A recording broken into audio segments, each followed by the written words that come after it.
नमस्कार, N V news के खास कार्यक्रम अब की बार किसकी सरकार में स्वागत है आपका। मैं हूं आपके साथ सुनील सिंह पौरुष।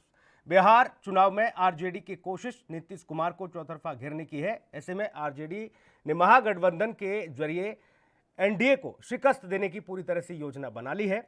इस कवायद को समझने की कोशिश करेंगे और समझेंगे कि आखिर बिहार में सब कुछ ठीक है क्या वाकई में बिहार में जो सरकार है नीतीश कुमार की, सुशासन बाबू ने वह सुशासन दिया है या नहीं। और भी तमाम तस्वीरें आपके सामने रखेंगे। तो चलिए शुरू करेंगे अब की बार किसकी सरकार।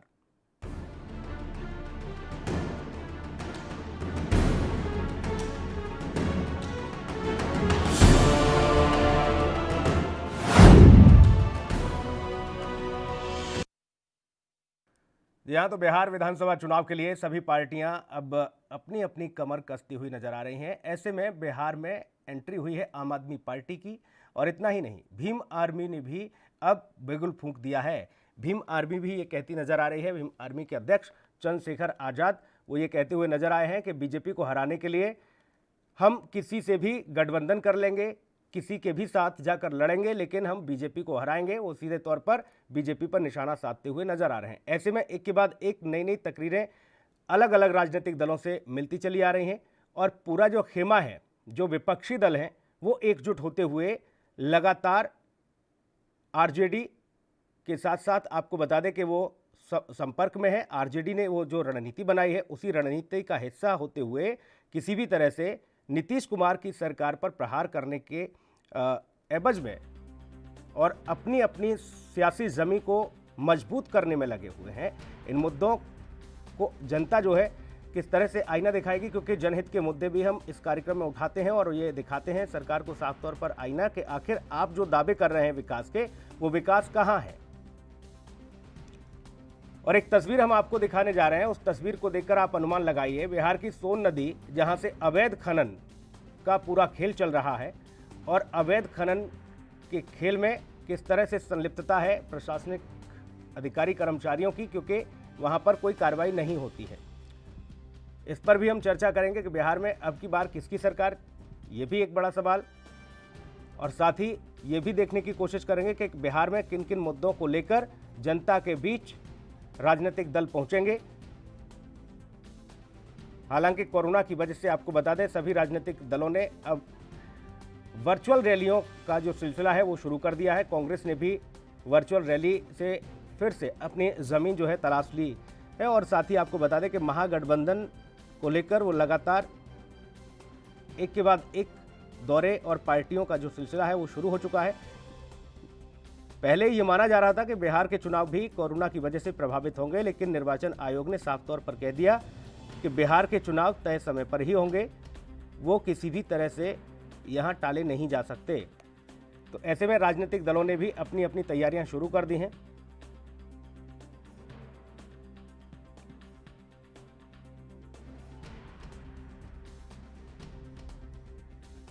हर एक पार्टी अपने अपने तरीके से गठजोड़ करती हुई, अपना अपना समीकरण बनाती हुई, अपने अपने गणित बिठाती हुई, महागठबंधन की एक अलग ही रणनीति है।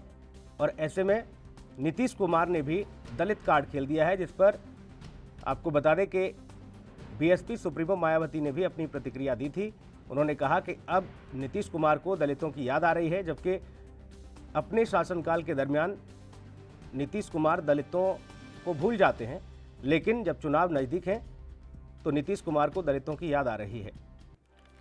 तो आपको बता दें कि सरकार बनाने के इस गठजोड़ में हर तरीके के कार्ड खेलने की कोशिश की जा रही है, चाहे वह फिर जातिगत कार्ड की बात हो या फिर अन्य मुद्दों को लेकर बात हो।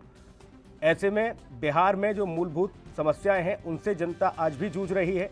बिहार में रोजगार का मुद्दा है। इसके अलावा आपको बता दें बिजली, सड़क, पानी और बाढ़ एक बड़ा मुद्दा है, जो कि अभी तक वो समस्या का समाधान नहीं हो पाया है। 15 साल से नीतीश कुमार मुख्यमंत्री बिहार के रहे हैं और बावजूद इसके बिहार में हालात जस के तस बने हुए हैं।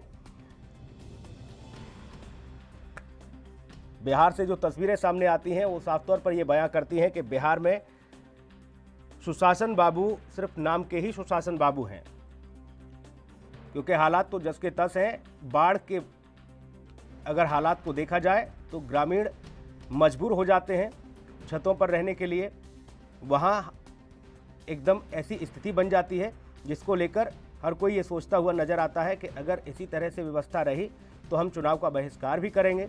कुछ ऐसी भी स्थितियां बनती हैं, लेकिन माफिया राज लगातार हावी होता नजर आ रहा है और यही वजह है कि हम लगातार जिक्र कर रहे हैं कि किस तरह से बिहार में माफियाओं का बोलबाला है, फिर चाहे वो खनन माफिया ही क्यों ना हो। खनन माफियाओं की शिकायत को लेकर कई बार उच्च अधिकारियों तक ये मामला पहुंचाया जा चुका है, बावजूद इसके किसी भी तरह की माफियाओं पर कार्रवाई नहीं होती। अब ऐसे में विपक्षी दल पूरी तरह से सरकार को घेरने में लगे हुए हैं और सरकार के खिलाफ वो जन आंदोलन करते हुए चुनाव में जाएंगे। साथ ही लोक जनशक्ति पार्टी की बात की जाए तो चिराग पासवान उसके अध्यक्ष हैं और वो भी अपनी एक अलग भूमिका में नजर आ रहे हैं।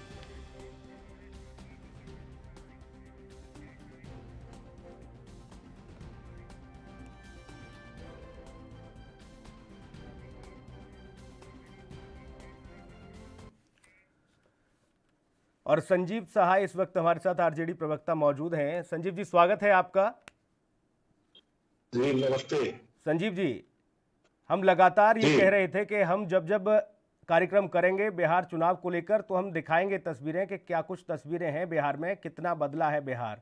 बड़ी बड़ी डींगें हाँकी जाती हैं और हम ये देख रहे हैं कि माफिया राज जो है वो अभी भी हावी है।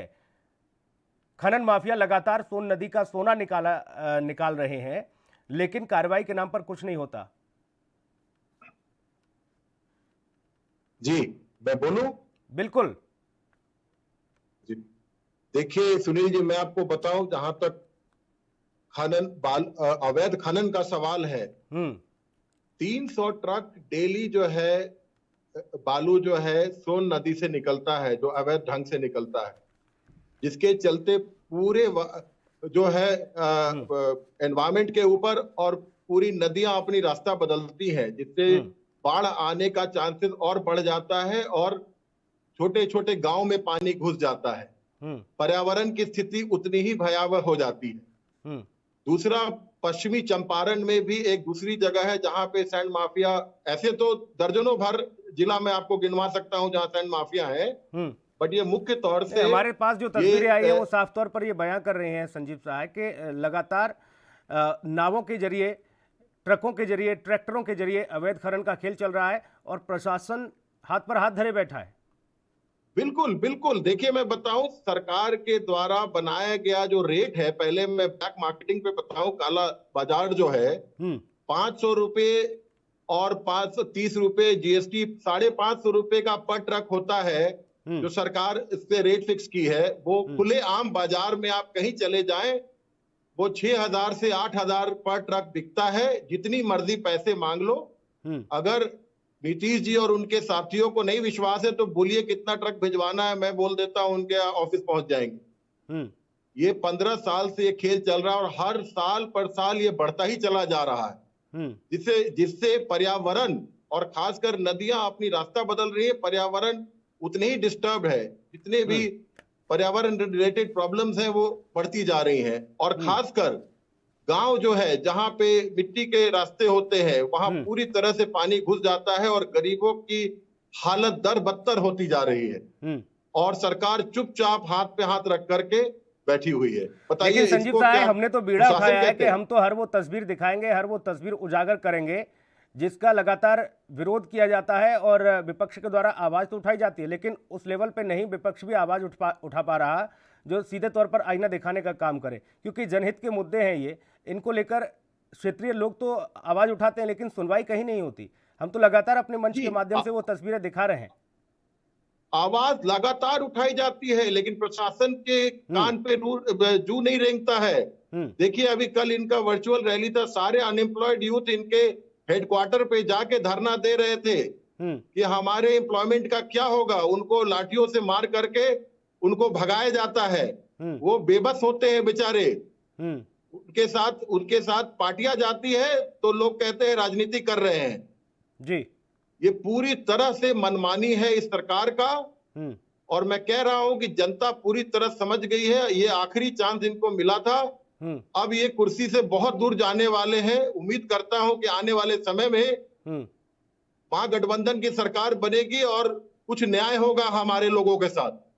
लेकिन संजीव सहाय, ये मुद्दे जो है मुझे लगता है छूट से जा रहे हैं, क्योंकि चुनाव में कुछ और ही मुद्दे सामने आ रहे हैं। वो चाहे फिर जातिगत मसला हो, या एक दूसरे पर छीटाकसी हो, टिप्पणी हो, या ये हो कि मास्क लगा रहे हैं उसमें सुशांत सिंह की फोटो है। ये इस तरीके के मुद्दे क्या वाजिब हैं? क्योंकि जनता से जुड़े हुए मुद्दे तो वो हैं जिनको लेकर वाकई में जनता को जरूरत है। आज तक उन लोगों की समस्याओं का समाधान नहीं हो पाया। लोग आज भी बाढ़ से परेशान है, पानी से परेशान है, कहीं बिजली नहीं है, कहीं सड़क नहीं है, अभी भी तो हालात वही हैं। देखिए, मैं आपको एक बात बताऊं, मैं आपकी बात से सहमत हूं और मैं नकार नहीं सकता कि बिहार में जातिवाद शुरू से रहा है। ये एक ऐसा राज्य रहा है, बिहार यूपी, जहां पे इन चीजों का चीज रहा है। लेकिन जनता अब अपनी जान जोखिम में दे के जातिवाद करने के लिए तैयार नहीं है। उन्होंने मौका दिया और जो उनको रिजल्ट मिला उससे बहुत दुखी है और बहुत बेबस है जनता। मैं समझता हूं कि जनता आने वाले इलेक्शन में जात पात के ऊपर उठ करके इनके सरकार को हटाने वाली है, क्योंकि नीतीश कुमार जी ने सिर्फ और सिर्फ जाति का खेल खेला। इस 15 साल में दलित में महादलित बनाया, पिछड़े में अति पिछड़ा बनाया। वो उनके सेवा के लिए नहीं बनाया, वो उन्होंने वोट में पोलराइज करने के लिए, उनको बांटने के लिए बनाया, ताकि वो उनको यूज करके और फिर सत्ता में आ सकते। तो ये सारी बातें जो है जनता को समझ में आ गई है और मैं समझता हूं कि आने वाले अब लॉलीपॉप इनका कोई लेने वाला नहीं है। बस वक्त का इंतजार करना है और आने वाले समय में आप महागठबंधन के सरकार को बड़ी अच्छी मेजॉरिटी से देखेंगे इस बिहार में। और मैं उम्मीद करता हूं कि काफी अच्छे ढंग से आने वाले समय में हमारे जो उम्मीदवार हैं मुख्यमंत्री के, वो अच्छा काम करेंगे। हम आपको अग्रिम शुभकामनाएं दे देते हैं। लेकिन हम ये भी बहुत कहेंगे बहुत धन्यवाद सर। लेकिन हम ये भी कहेंगे संजीव सहाय कि क्या केंद्रीय मुद्दे हावी रहेंगे या फिर स्थानीय मुद्दों पर ही चुनाव लड़ा जाएगा? फिर से बोले सर एक बार। क्या स्थानीय मुद्दों पर चुनाव लड़ा जाएगा इस बार का भी?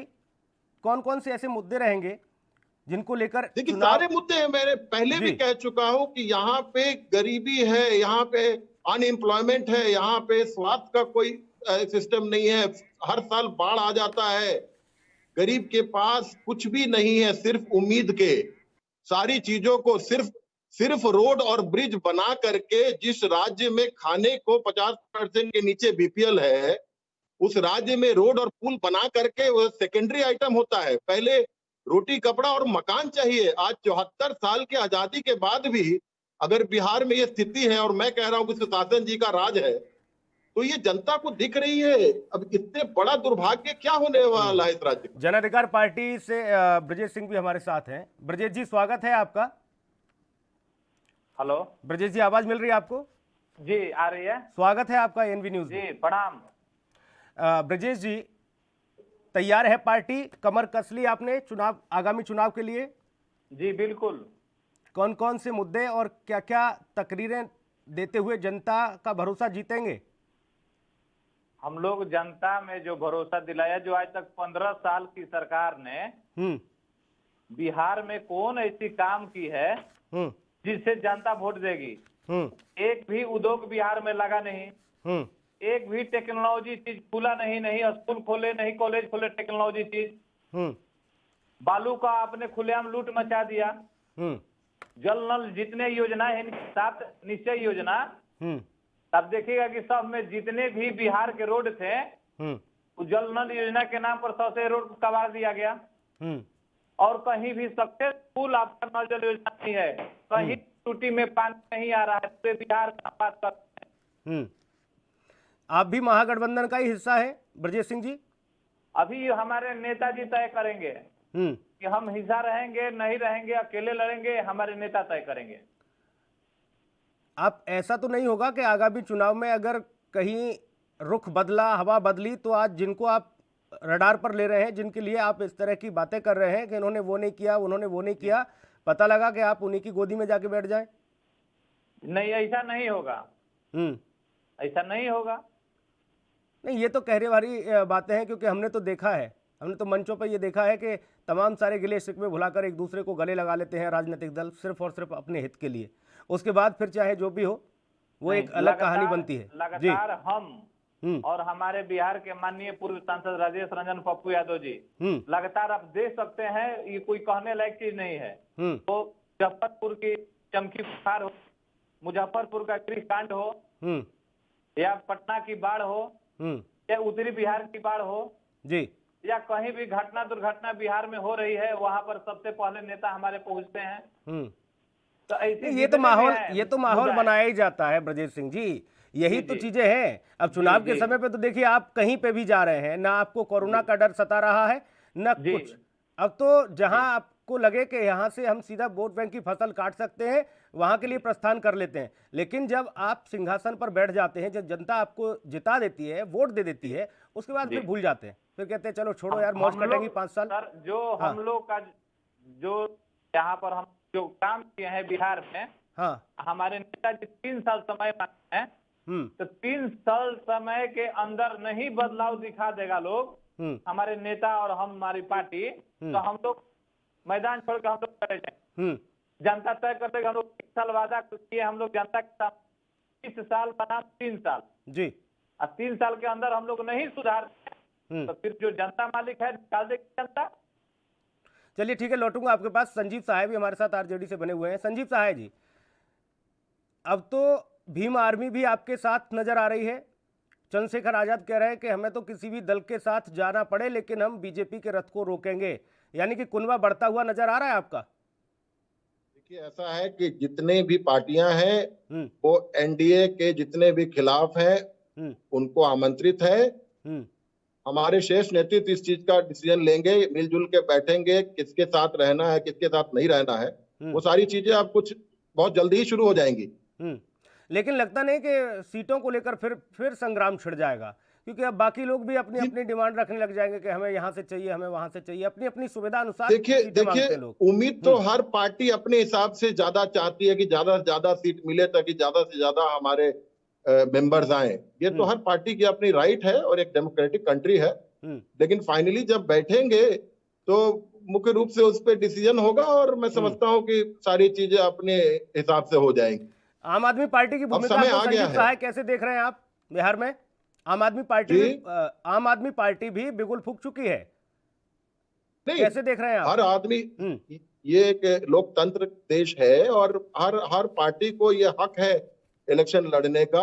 अगर वो आते हैं वेलकम है, लड़े। आम आदमी पार्टी उन्होंने जो परफॉर्मेंस किया है दिल्ली में उसके हिसाब से उनको यहाँ पर अपनी किस्मत आजमाएंगे।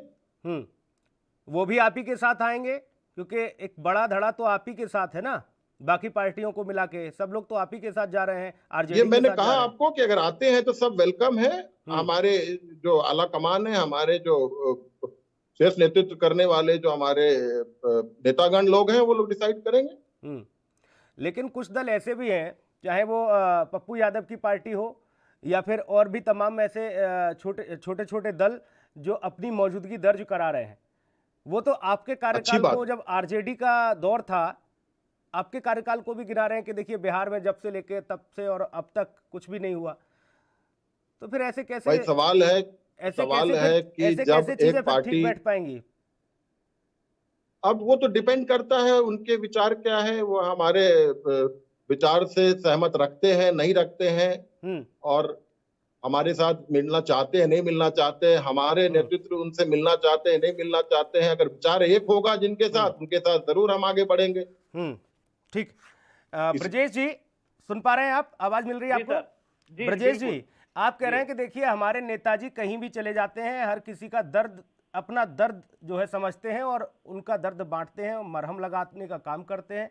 लेकिन क्या आप लोगों को वो तस्वीरें नहीं दिखती जो माफिया लोग, जो खनन माफिया लगातार खनन कर रहे हैं, अवैध खनन कर रहे हैं, और आप उसको लेकर आवाज नहीं उठा रहे? मैंने तो नहीं देखा पप्पू यादव को किसी घाट पर बैठे हुए कि यहाँ से अब 1 इंची मिट्टी नहीं उठा सकते, 1 इंची बालू नहीं उठा सकते। अभी लगातार अभी अरवल जिला में अभी 10 दिन का घटना है जो हमारे माननीय सांसद जी बालू के सवाल पर बैठे थे। अभी हम लोग कोइलवर में सवाल लेकर हम लोगों ने रोड जाम किया था बालू के ही लेकर। बाकी माफिया तत्व इंदिरा हावी है कि सरकार उसके आगे घुटने टेक दी है, माफिया के आगे। अच्छा, सरकार ने घुटने टेक दिए हैं? हाँ, माफिया के आगे सरकार ने घुटने टेक दिया है। हाँ, प्रशासन यहाँ पर सारा चीज फेल है। आए दिन हमारे भोजपुर जिला का बात करेंगे, कोई ऐसा दिन नहीं है जिस दिन हत्या लूट बलात्कार नहीं होता है।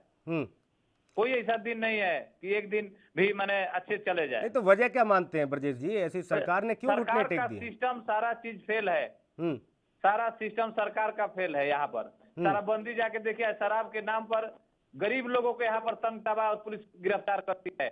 बड़े बड़े माफियाओं को तो थाने में महीना बांधा हुआ है, क्यों नहीं उससे पुलिस गिरफ्तार करती है? थाने में बैठ कर लोग दारू पी रहे हैं, प्रशासन के लोग सभी लोग लगातार। अभी वीडियो वायरल भी हुआ था समस्तीपुर में जी, क्यों नहीं कोई कार्रवाई होती अच्छा, है? ये तो बता दीजिए कितनी सीटों पर चुनाव लड़ेंगे बिहार आप? में सिर्फ गरीब आदमी को तंग किया ब्रजेश जाता जी, है, गरीब आदमी को गिरफ्तार किया जाता है। ये तो बता दीजिए कितनी सीटों पर चुनाव लड़ेंगे?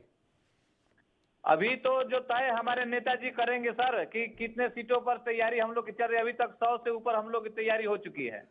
100 से ऊपर आपकी भी तैयारी है? हाँ, बहुत बढ़िया जी बिल्कुल। संजीव सहाय, ध्यान रखिएगा थोड़ा, 100 से ऊपर तो जाप ही मांग रही है। तैयार है सुनील जी, जो चुनौती हमारे सामने होगी, क्योंकि जो ग्रास रूट लेवल पे और यूथ के अंदर जो हम लोगों ने जो सैलाब देखा है, उनके अंदर के विचार को देखा है, तो हम पूरी तरह से निश्चिंत हैं इस बात को लेके। बाकी सब लोग लड़ेंगे, अच्छी बात है। ब्रजेश जी, अब तक महागठबंधन में जिन जिन राजनीतिक दलों ने मांग की है सीट की, खींचतान जो मच रही है, मैं आपको बताऊं 243 सीटें हैं बिहार के अंदर, आप जानते हैं 400 का आंकड़ा पार हो गया है। हर एक दल अपनी अपनी अलग ही ढपली, अपना राग अलापता हुआ नजर आ रहा है, कह रहे हैं हमें 100 चाहिए, हमें 160 चाहिए। हम लोग देखिए, पार्टी के एक वर्कर हैं जी, ये बड़े बड़े नेता जो हैं, नेता लोग बैठ के अपना तय करेंगे, जोड़ घटाव करके अपना बैठ सकते हैं। उस पर हम लोग का कमेंट नहीं है कहीं, वो नेता हम लोग इंटरफेयर नहीं कर सकते। हाँ, वो नेता लोग तय कर लेंगे वहां पर। ठीक, यानी कुल मिलाकर आप जो जन अधिकार पार्टी है जी, उधर आम आदमी पार्टी आप हो गई, इधर जन अधिकार पार्टी जाप हो गई। ये आप जाप किस किस तरह से खेल खेला जाएगा, ये भी खैर बिहार को समझना इतना आसान भी नहीं होता सर। बुद्ध की धरती है, यूं ही बुद्ध की धरती नहीं बिहार कहलाता है। मैं बात बताना चाह रहा हूँ, हम जितने भी अभी भोजपुर जिले के ग्रामीण क्षेत्रों में दौरा किया है, स्थिति यह है कि ग्रामीण लोग जितने भी गरीब आदमी हैं, आज एक टाइम लोग भोजन पर चला आया है। वहाँ के जो डीलर हैं, जितने भी बिहार के डीलर हैं, वो लोग समय पर आप अपने टीम भेजकर जांच करा सकते हैं, या बिहार सरकार टीम भेज जांच करा सकती है, तो उन लोगों को कम से कम साल में 3 बार फिर से अन्न मिलता है। 9 महीने का उन लोग का 8 महीने का गायब हो जाता है। अब स्थिति ऐसी हो गई है, कोरोना काल में बेरोजगारी इतनी बढ़ गई है जी कि लोग यहाँ के काम नहीं मिल रहा है, कामगार है, घर पर बैठे रह रहे हैं, भूखे की स्थिति है। कल जब हम अच्छा ब्रजेश जी एक बात बताइए, ब्रजेश जी, कराने के लिए पैसा नहीं है। ब्रजेश जी एक बात बताइए, मान लिया कि चलिए आप जिस दल में जाएंगे, जिस घटक में शामिल होंगे, उसकी सरकार बन जाती है, क्या जनता से वादा करेंगे आप, क्या समस्याओं का समाधान करेंगे उनकी? जितनी भी समस्या है, पहले तो समस्या है आपका स्वास्थ्य, हेल्थ इज वेल्थ पहले कहा जाता है कि स्वास्थ्य धन है। तो पहले हम लोग का सिर्फ रुख रहेगा, शुरू से ही हम लोग का है कि पहले हम लोग स्वास्थ्य को ठीक करेंगे, उसके बाद शिक्षा, उसके बाद रोजगार। तो स्वास्थ्य ठीक करने का काम तो नीतीश कुमार कर ही रहे हैं, शराब बंद कर दी, और कैसे स्वास्थ्य ठीक करेंगे आप क्या चालू कर देंगे दोबारा से? अगर ये बात हम लोग कहीं कहेंगे कि शराब बंद कर दिए है, तो हंसी के सिवा कुछ नहीं है। बिहार में उद्योग धंधा बन के रह गया है, शराब कोई ऐसा गांव नहीं है कि जहां नहीं बिक रहा हो। हाँ, छोटा छोटा उद्योग धंधा हो गया है बिहार के गाँवों में। तो जहरीली शराब पीकर तो आम आदमी सिधार ही रहा है, पर लोग अभी लगातार कितने लोग पर भी अंकुश नहीं है। संजीव सहाय, देखिए मैं बताऊं, शराब की जो रेवेन्यू थी वो 2015-16 की 500 से 600 करोड़ थी, जो सरकार को मिलती थी जी। सारे पैसे जो है पिछले दरवाजे से बंदरबाट होता है, चाहे वो पुलिस हो, पदाधिकारी हो, अधिकारी हो, नेता मंत्री हो। तो ये दुर्भाग्य है इस राज्य के लिए। बंद करनी एक अच्छी बात है, लेकिन उसके जो कंट्रोल चाहिए उसके ऊपर वो बराबर की होनी चाहिए, जो नहीं है जी। ऐसे में स्थिति तो देखिए, मान लिया तमाम सारे विषय हैं, तमाम सारी वजह हैं जिनको लेकर विपक्ष जो है मुखर हो सकता है, और विपक्ष जो है नहीं, आप ये सोचिए, तरीके से एक अपनी मिनट आवाज सुनील रख जी, सकता है। एक मिनट जी, मैं कह रहा हूँ स्वास्थ्य पे जो हालत है, जो राज्य की राजधानी है, वहां वहां जो है मरीज टेबल पे बाहर लॉबी में मर जाता है। ये समझिए कि स्थिति क्या है, तो फिर जिला और प्रखंडों की क्या स्थिति होगी। ना हम तो अनुमान लगा ही रहे बहुत हैं। ही भयावह है। हमने देखा है कि कैसे छोटे छोटे बच्चे जो है स्ट्रेचर खींचते नजर आते हैं। हमने देखा है कि मैंने आज की डेट में जो जनता है वो इसलिए डर रही है कि मुझे कोविड नहीं हो, क्योंकि मुझे अस्पताल जाना होगा और मैं मर जाऊंगा। आप समझ लीजिए क्या स्थिति है जी। अच्छा, बिहार तो की बड़ा कुछ ही ऐसी सीटें दुर्दशा है संजीव सहाय, जो बड़ी सरगर्मियां वहां पर तेज रहती हैं। वो सीटें बड़ी ही बड़े चेहरे वहां से एक दूसरे के आमने सामने रहते हैं, ताल ठोकते हैं मैदान में। कुछ ऐसी सीटें हैं जो सुरक्षित सीटें हैं, जो आरजेडी को भी पता है कि ये सीट सिर्फ हमारी है, हमारे हिस्से की है, यहाँ का मतदाता सिर्फ हमें वोट करेगा। कुछ जेडीयू को मालूम है, कुछ बीजेपी को पता है। ये अपने अपने हित के हिसाब से ही चीजें होती हैं। किस तरह के सर्वे पार्टियों के द्वारा कराए जा रहे हैं अभी फिलहाल? मुझे लगता है कि सारी पार्टियां कराती है, कुछ सीटें तो डेफिनेटली होती हैं जो उनके विचारों से चलती है और लोग वहां के उनके कमिटेड वोटर्स होते हैं जो उनको वोट देते हैं। बाकी एक जो है एंटी इनकम्बेंसी, जो सरकार के खिलाफ जो अभी लहर चल रही है, वो बहुत ज्यादा है।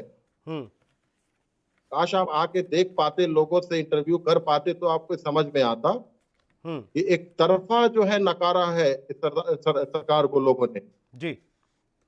क्योंकि दुखद है ना स्थिति। रोज आती हैं, वो हर रोज आती हैं मेरे पास, और मैं लगातार लोगों से भी बात करता हूं जी। मेरी नजर रहती है, और नजर रहती है इसलिए मैं मुझसे तो शायद कोई तस्वीर छुपे। एक बार को बिहार का जनप्रतिनिधि उन तस्वीरों को देख के अनदेखा कर देगा, लेकिन ये मंच अनदेखा नहीं करेगा। हमें मालूम है जन्नत हकीकत क्या है, धरातल पर स्थिति क्या है, मालूम है हमें जी। और इन्हीं सब तस्वीरों और इन्हीं सब तकरीरों के बाद ही हम सरकार से सवाल पूछते हैं।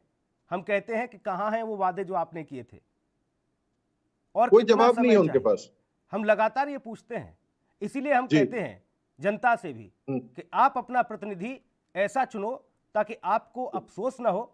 आपका वोट बहुत कीमती है, आप अपने वोट का सही तरीके से इस्तेमाल करें। आप अपना जनप्रतिनिधि ईमानदार चुनें, आप किसी के दबाव में ना आए। एक दिन के अगर खाना पूर्ति आपकी वो पूरी कर दे और आपके 5 साल के लिए आपका वोट ले जाएगा, पूरे 5 साल आपको पछताना पड़ेगा। इसलिए हम जनता से भी लगातार ये अपील करते हैं कि बहुत सोच समझकर, बहुत देखभाल कर अपना मतदान करें। बहुत धन्यवाद संजीव सहाय, आप हमारे साथ जुड़े।